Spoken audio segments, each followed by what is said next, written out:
I hope everybody can see that presentation. Yeah, found a typo already that I missed. I originally wrote this in 2014 for CCARC, Colorado Council of Amateur Radio Clubs, when quite a few clubs were working on getting their 501c3s. And since then, there's been changes both at the state level and at the federal level. So I suggested this for NerdFest and figured it probably wasn't nerdy enough, but John and Willem both said, yeah, it sounds nerdy enough. The disclaimer is I'm not an attorney. I'll need to correct that one and put it back up. And it's not legal advice. If you're going to get into something and you really want legal advice, find yourself a qualified attorney. And not all attorneys are qualified in this, so just be advised, you need to find somebody who knows what they're doing. First thing you want to do is you want to become a nonprofit corporation. Corporations shield the participants from a lot of things, torts. It will shield them from being directly responsible. Two things that you need, and actually they added this information to the Colorado Secretary of State's website. Make sure you have a purpose clause, and that clause must describe things that are part of 501c3 federal statutes. Then you also have to have a dissolution clause that if your group goes away, all your assets will go to a similar 501c3 group with the same type of purposes. We've got quite a few 501c3s on Front Range and statewide. So if you want to model the old style model for the 1023, you can look at Rocky Mountain Ham Radio. They've got theirs out there, and I believe ACARES has theirs out there as well. Once you get started, you need to get your constitution and bylaws. You need to get an employee identification number, and you want to make sure you elect or appoint officers to carry out duties of the corporation. I'm going to start with documentation. It's rather important. You've got to have a means of documenting your activities. That's a function of a secretary. You also need to document your funds and your assets, the function of a treasurer. You need to document from this point forward, beginning with the first day that you incorporate, so that you have records that you can use to document your activities, your votes, your minutes. Then you also need to be able to document the acquisition date, cost, location, and use of all your assets, as well as the donations you might receive. At that point, they would not be tax deductible until you have filed for your 501c3, but you need to keep your accounting records. The reason for this is, as a public charity, all your records are open to the public. Your application, your minutes, your books, everything needs to be available for the public to look at. You don't necessarily have to have them available. You can have a statement that they are available. You also have to make statements to the IRS and the Secretary of State concerning what your gross receipts, your assets, how you got them, and what you do with them. You can be audited by the IRS. And although I didn't mention this, I've never really seen it. You can be audited by the Department of Revenue in the state of Colorado. So you want to make sure you've got a good set of books and a good set of documentation for what you are doing with your money. Donations. Donations are valued at what they call fair market value. Now, the fair market value of an item is what it is worth at the time you receive it. So if you receive a item and you are a 501c3, it's also going to depend on what you're going to do with it. In this case, if you get the item and you sell it, that's the fair market value. So if you get an item that you're not going to be using for the club and you sell it, that's the fair market value. If you're going to use that item for the club, then it's the established fair market value when it was donated. If a donor would like you to value their stuff, don't do it. You can tell them where to go. Go to eBay, swap lists, swap fests when we start having them again. Any place where they can value it, but you don't want to be valuing it. The IRS expects them to value it. Donation versus assets. Here's where the repeater would come into mind. If we get a repeater, it's donated. If it's worth $50,000 on the open market today, that's what it's worth. If it's worth $100, that's what it's worth, fair market value. If you get a donated HF rig that you're not going to be using and you won't be keeping it as an asset, then that would be the value that you would get when you sell it for cash. So in the case of a repeater that's donated, say to Rocky Mountain Ham Radio, if at the time it was donated, it was worth, say, $1,500, that's your asset. That's also the amount of money that you list on your gross receipts for that particular fiscal year. The radio, sell the radio. If you get $100 for a radio that maybe could be worth as high as $3, well, the $100 is what it is because you're interested in selling it fair market open to somebody else. In the previous example, you don't want to sell a perfectly good RM50 Astron for 25 bucks. That's not a good thing, especially if you sell it to another club member.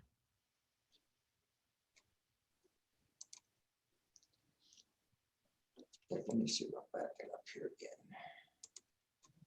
This last paragraph is rather important. The donor values his stuff. He's got the repeater. He's got the HF rig. So I donate my HF rig and I look around and on eBay, it's going for $500. So I'm going to take a $500 tax deduction. RMHAM gets it. They put it out on the club table at the next Ham Fest. And at the very end of the Ham Fest, somebody comes up and says, well, guess what? I'll give you $200 so you guys don't have to haul it home. RMHAM says, fine, we're not going to put it back in our storage area. You can have it. RMHAM declares that they had a gross receipt of $200 for the fiscal year. However, the taxpayer writes off the $500. Both people actually have justification for what they're declaring, and there is no conflict. Those two values are not related. Now that we've got the record keeping, let's go and become tax exempt. First question you have to ask yourself, will our group have resources in gross receipts exceeding $5,000 in a fiscal year? That's between the month you were incorporated and 1 year later. If the answer to that is yes, you're going to have to file for an official 501c3 determination using a form 1023. And now we have a new one, the 1023-EZ, which is exactly what it says. It's a lot easier. And believe it or not, the government is cheaper. If you're not going to have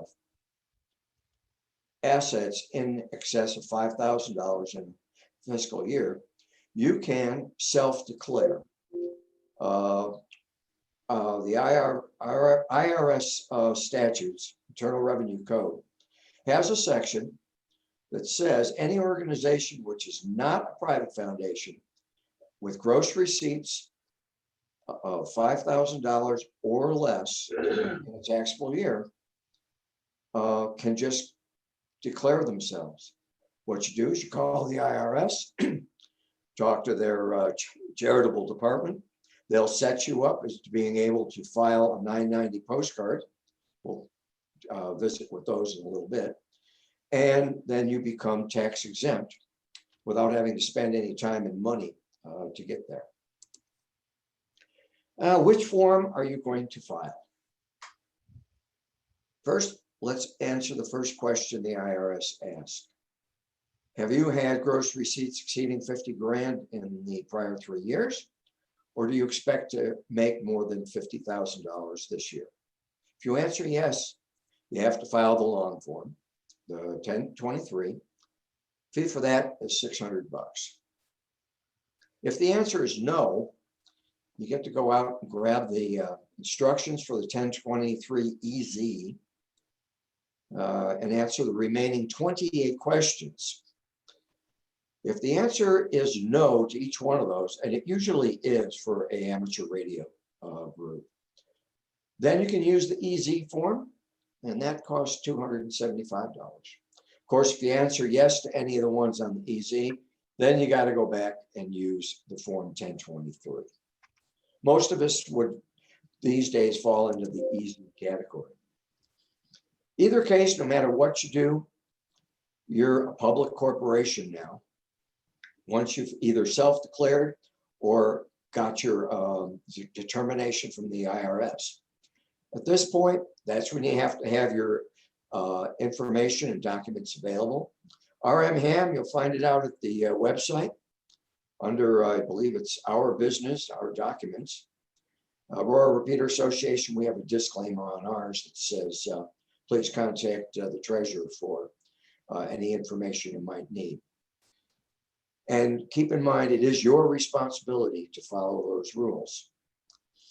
Even if your group, if it's not of charity, one way or the other, it's a good idea to have everything in the public domain so people know who you are, what it is you're doing. If you're going to be soliciting donations, wet the whistle here.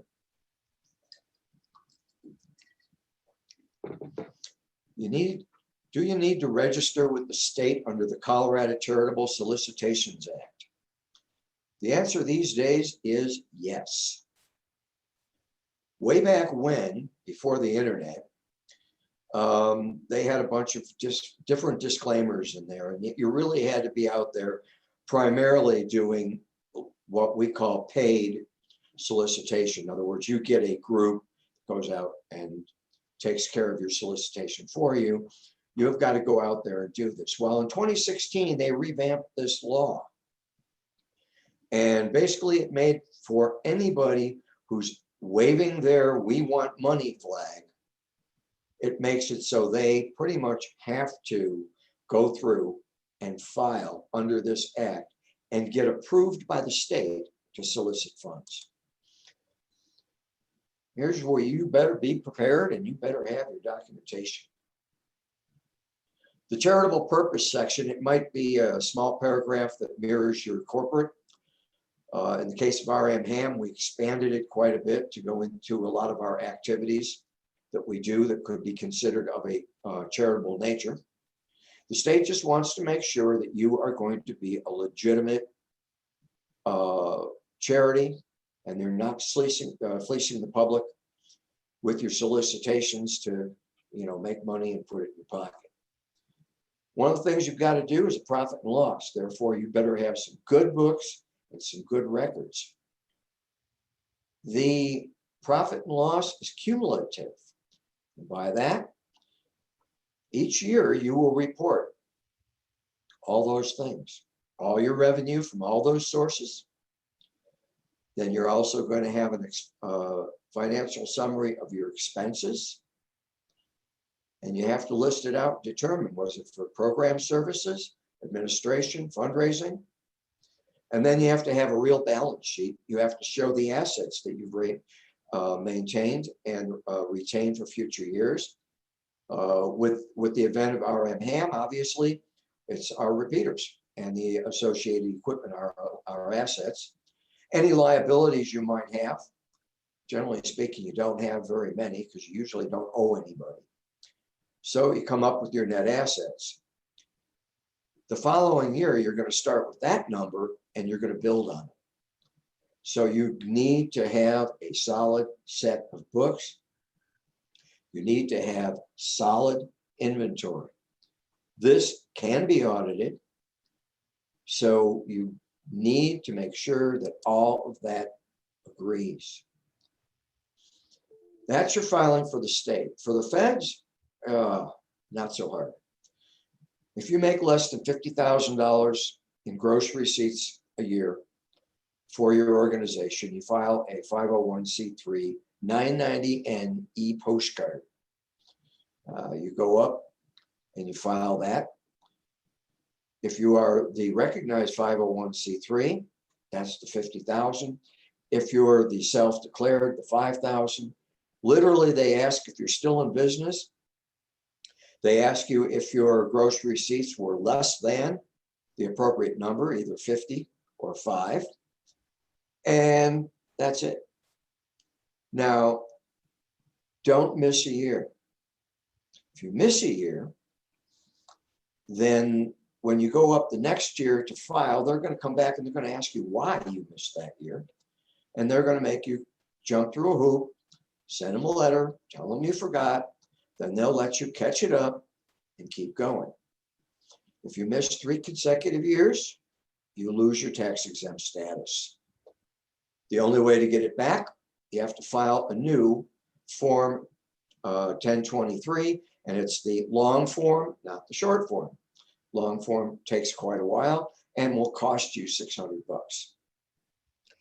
If you have the misfortune of doing that twice, in other words, you lose your 501c3, you file again, you get it back with the 1023, and then you do something stupid like don't file your 990N.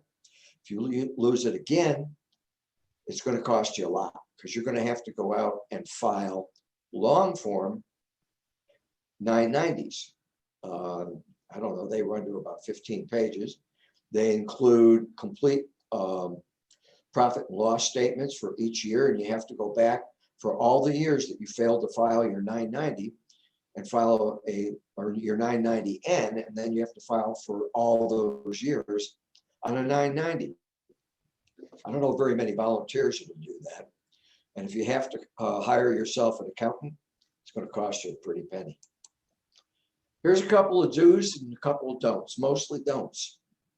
Don't spend your money on purely social activities. If you want to do something involved with a stated purpose, like field day, something like that, that's okay.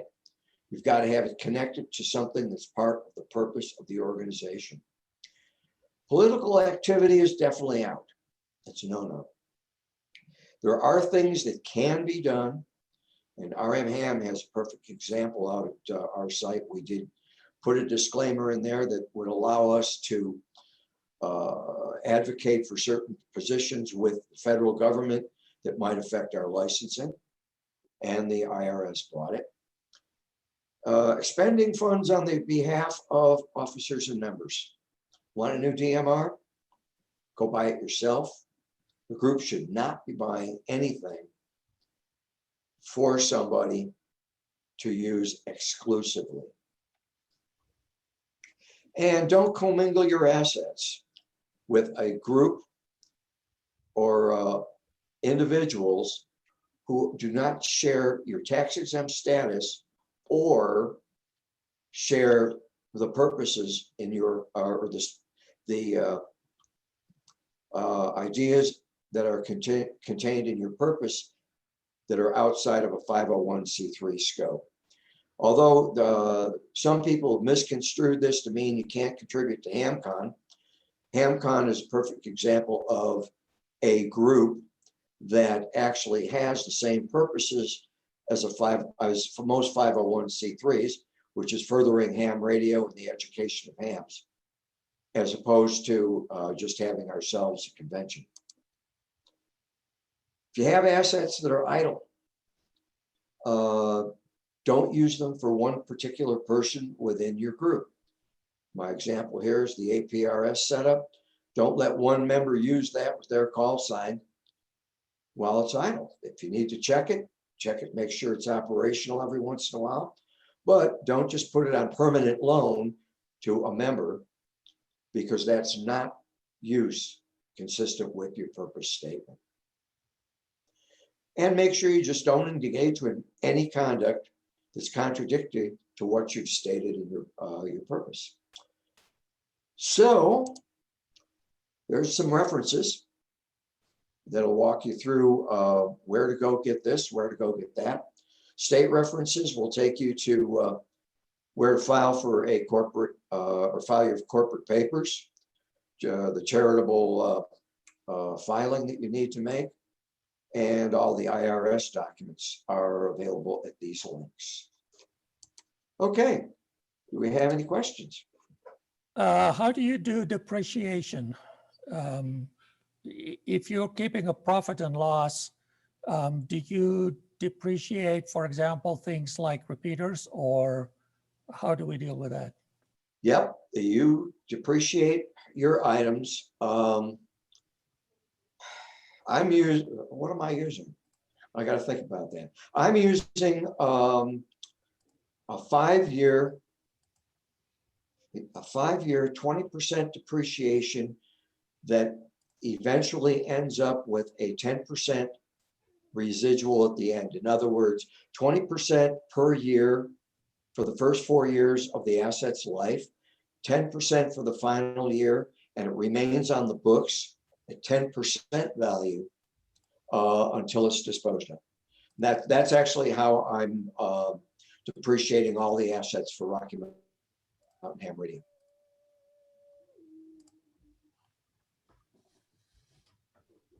Wayne, I have a question. Yes. Up here in Wyoming, I recently talked with Doug Sharp, and Wyoming DMR project was originally funded by the feds through FEMA interoperability grant money. However, that well has now gone dry. And we would like to continue developing Wyoming DMR. And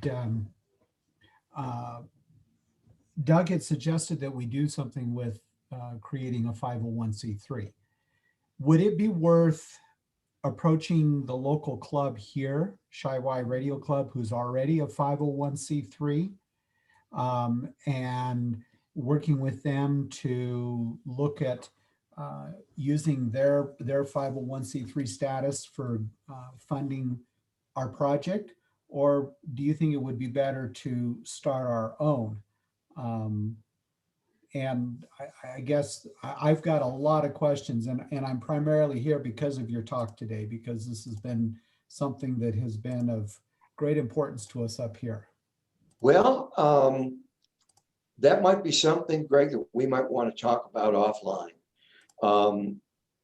A lot of it's going to depend on which group would you like to be in control. And that, if you have a group of people that would like to be in control of the project, overall project, I would suggest that you look into, well, you'd have to look into incorporating, obviously, in Wyoming. And I'm not sure how their nonprofit corporation works. It's probably similar to Colorado. But if you want to control it yourself, otherwise, the officers, elected officers of any other group that you would be using would be the controlling factor in the project. So that one there is kind of like something that you would have to make up your mind yourself, how you would like to have it proceed and who you'd like to have proceed with the decision-making process. Okay. Hey, Wayne. If you don't mind, I might connect up with you after later on. That's perfectly all right. More than happy to help you. Hey, Wayne, this is Doug. I think you used a very good word, control, but you might also want to think of this, Greg, as manage the organization. As you know, control is a very strong word. And in a 501c3 at RMHAM, we try not to control it, but we try to effectively manage it. But I would give the simple answer of if the Shiwai, whatever club has very similar goals to Wyoming DMR, then you might want to consider that. If they have different goals, then it's probably not a good marriage. Think of this as the two groups have to be man and wife and in harmony. And if you don't have that, you're going to end up in a divorce before you know it. So okay. Talk to Wayne offline and let me know if you need any help. And hello, Ethan, and I'll turn this back over to the moderators. Thanks, Doug. Thanks, Wayne. Thanks, everybody.